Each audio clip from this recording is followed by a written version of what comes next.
Folks, I'm your host, BKP. Good morning from the office, North Georgia's only live online morning show.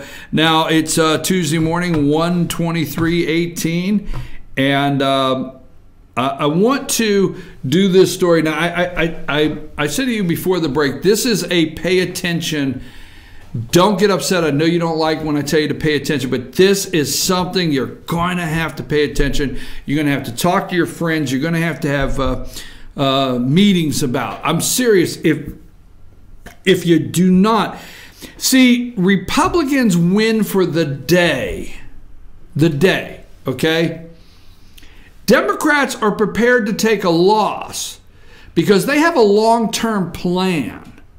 Progressives, the radicals, rules for radicals, Saul Alinsky, all the above, the secret society, the deep state, the corruption that we know all too well, the Clinton crime family, all the above, they have a plan.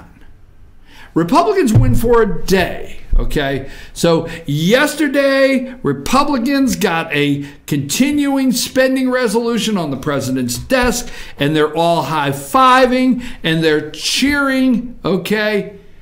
But the Democrats have a plan. And if we do not open that plan up and get in the middle of it and get to work, they will succeed. And I say that, and I apologize for sounding that way. I don't want them to succeed. Here's a story that you better pay attention to. Man, I don't know why. I shouldn't say it like that. I apologize. Pennsylvania. This is the Pennsylvania Congressional Map. Okay? As you can see, it's red. As you can see, the hot spots, which the blue, which I don't have my glasses on, but leave that map up. The blue is Pittsburgh out there on the far west. And that's the only blue spot there. And then you have down around Philadelphia, all right, in that area. And then you got a little in the Lehigh Valley and some of the liberal areas up there in the Lehigh Valley, maybe around that way. Well, it might be painted red, but that was Charlie Dent. But look at the map, okay? That is Pennsylvania. Now, I did not find a map of 20 years ago. 20 years ago, that map almost is blue. So let's stay with that map right now. That is the congressional map of the state of Pennsylvania. Leave that up there, Amanda. Now, this story came out January 22nd, yesterday. Michael Wines and Trip Gabriel. Pennsylvania, and this is a New York Times article, Pennsylvania Congressional District Map is ruled unconstitutional. Okay? Pennsylvania's Congressional District Map is a partisan gerrymandering that clearly, plainly, and palpably violates the state's constitution. The state of Pennsylvania, liberal court, constitution. The state Supreme Court said on Monday, adding to a string of court decisions striking down political maps that unduly favor one political party.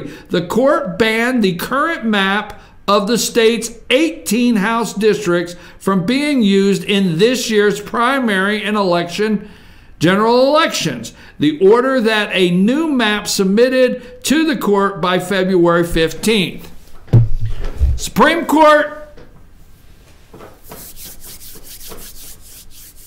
Court of Pennsylvania has struck down the map, okay, of congressional districts. Stay with me. But the state's Republican-dominated legislature, which approved the current map in 2011, has already said it would try to overturn such decision in a federal court. That would set up another legal battle over gerrymandering in a year. Set up another legal battle over gerrymandering in a year already filled with them. I'm going somewhere. You got to pay attention. Okay? Listen, I'm going to tell you something. You're so wrong, and I'm so sorry. I know you yell that. You are so wrong if you think that the 2018 election And every time the Democrats come out and say, well, this is the issue that will return the House to the Democrats. This is the issue. I'm so sorry for saying you're so wrong, but listen, you have the Joe Scarboroughs and the Minkas, what time she's not off doing whatever. And, you got Joe Scarborough and you got Minka and you got Don Lemon and you got all these people on CNN and all these whack jobs all over the place that are coming up and framing the issue. They're doing it on purpose.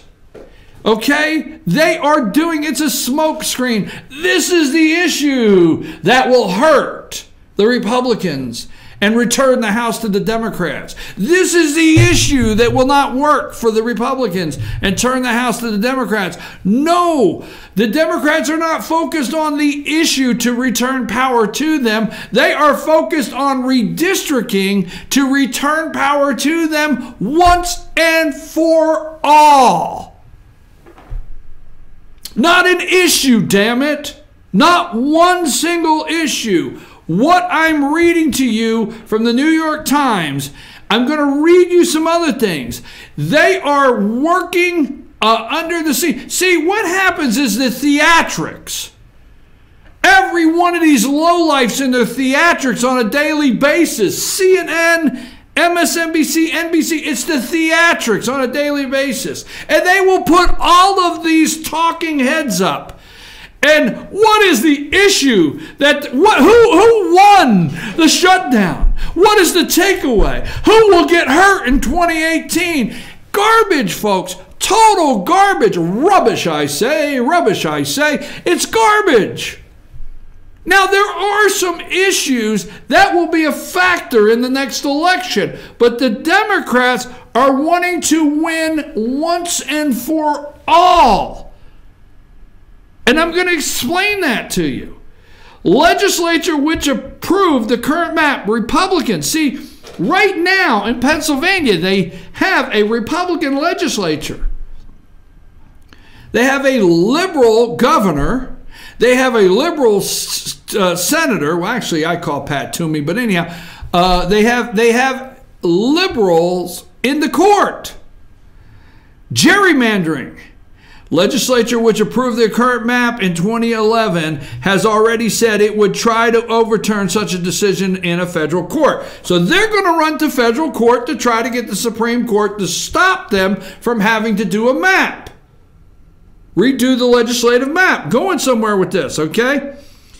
That would set up another legal battle over gerrymandering in a year already filled with them. But an appeal to a federal court would very likely fail, election experts said, because decisions based solely on interpretation of state law, as this one appears to be, the general and are generally behind the reach of the federal judge. For the same reason, the state court's decision has not direct bearing on the string of challenges to partisan gerrymandering that are already moving through federal court systems, okay? Earlier this month, in fact, a divided panel of 3 federal judges left intact the same Pennsylvania House map that the state court drew out Monday, okay? If the state court ruling stands and the map is redrawn, listen to me, the consequences could be serious for Republicans. Stay with me. You better stay with this story. Consequences could be serious for Republicans who are already battling national political headwinds in an effort to maintain control of the House in the midterm elections and this fall. You see, Pennsylvania went Donald Trump. Once and for all. You need to write that down. Once and for all. That's what it is. Now, let's go over to here. Supreme Court says North Carolina does not have to immediately redraw congressional maps that a lower court ruled unconstitutional. Okay? This story we talked about, right? We talked about this on January 18th. 18th, 22nd, Pennsylvania.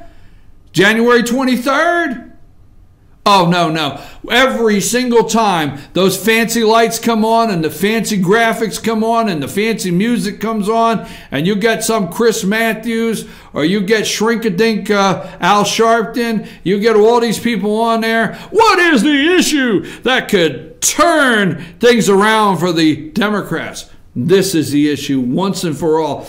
The Supreme Court said late Thursday that North Carolina does not immediately have to redraw its congressional district maps, meaning that the 2018 elections will likely be held in districts that a lower court found unconstitutional. See, the lower court found North Carolina's districts unconstitutional. In 2018, the election for the congressional maps, okay, the congressional districts, they were going to be held in a whole different area. I'm going to tell you where they're going. But North Carolina ran to the Supreme Court and said, hey, well, wait a minute.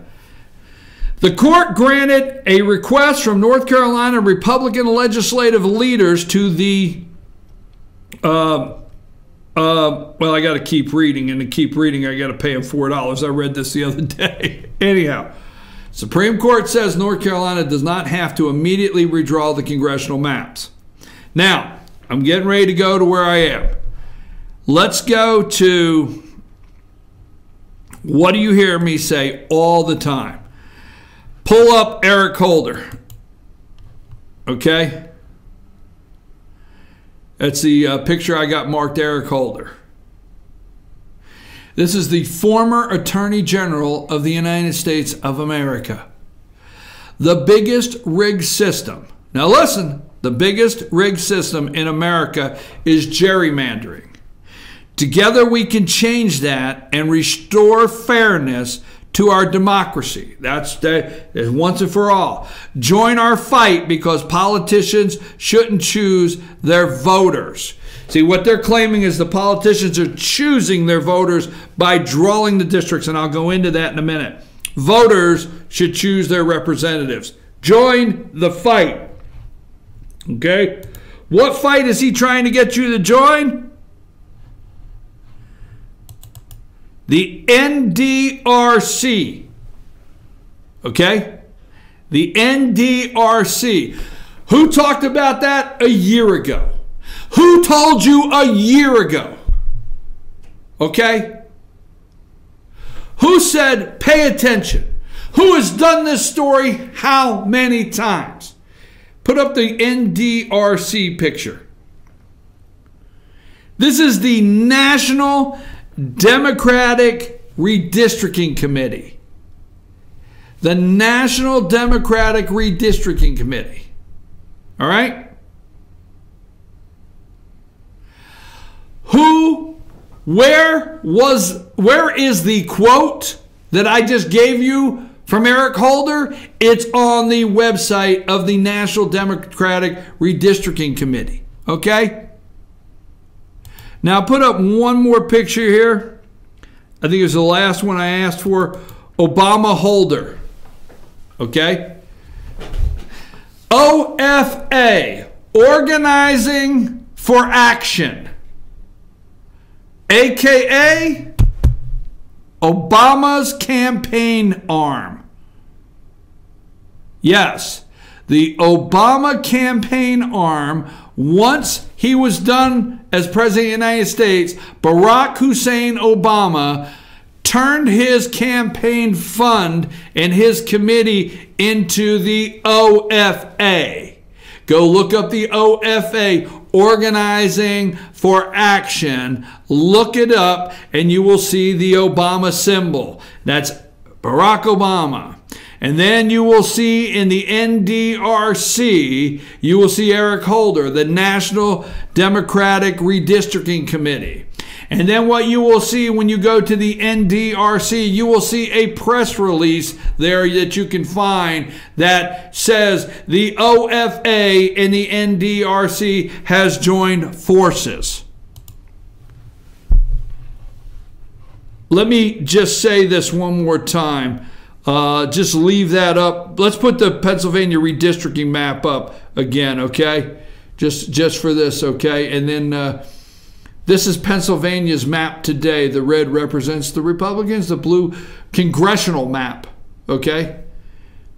Coming to a neighborhood near you soon, Georgia. Coming to a neighborhood near you soon, Texas. They're coming after you. Don't you think they're not? I know I'm not supposed to point my finger. That's impolite. Supreme Court says North Carolina does not have to immediately redraw congressional maps. But see, a lower court said that the maps were unconstitutional. They were trying to do that. Then, yesterday, Pennsylvania Congressional District Map is ruled unconstitutional. Let me tell you what they're doing, folks. They're going into these suburbs, the burbs, and you will hear, okay, you will hear the Joe Scarboroughs of the world talk about these suburbs around Birmingham, Alabama, these suburbs around Philadelphia, the suburbs in Ohio around the big cities. And what they are doing now is they are reaching into these metropolitan areas and wanting to carve. Now listen to me close. They want to carve just enough of your rural area, because it could be this much metropolitan, rural right here. And this is red, this is blue. But they want to carve just enough into the metropolitan areas to just swing the vote enough to turn that red district blue. That's it. They just want to carve into that blue enough. See, I'll give you an example, okay? The 6th Congressional District of Georgia. And I will leave with that because I got something else before I close. The 6th Congressional District of Georgia, which was the most expensive congressional race in history of the United States. History. John Ossoff, okay, and Karen Handel. That district, you Google it now and look it up. They will talk about so many stories of how that district was drawn, okay, to elect Newt Gingrich. How that district was drawn to elect a Republican. How that district was drawn to elect Tom Price, former HHS secretary. Where's Tom now? It's one of those, where is he now show. That they will go, you can read article after article on that subject alone. And if they can just draw that district just a little further in to DeKalb, a little further into DeKalb, I think memory, damn it. I think my memory is, hey, Ossoff walked away with DeKalb, didn't he? Didn't he walk away with that one? Then it tightened up there in Fulton and it tightened up in Cobb. See, if they could just reach in a little further into the blue areas with that line drawn on the maps, they can move districts immediately. So folks, off the top of my head, I don't have the numbers, so don't correct me, but let's say the Democrats only need 24 seats to give Nancy Pelosi the gavel, or whoever the future whack job of America is on that side of the aisle, okay? They don't have to win it on issues. They can just keep carving on the map. If not now, when? If not you, who? Folks, you better listen to this story. And you better get over, you had a year to absorb and enjoy the win. But you better get back to work, because the work is now. I showed you this morning, they're carving this map. Because, see, it's a once and for all with the Democrats, not what is the issue that will lose the midterms. It's the once and for all. I'm your host, BKB. I'll take a break. Don't leave. I know there's just a couple minutes, but I got about 3 minutes and I want to change the subject, so please don't go. We're not through yet. Take us to break, Amanda.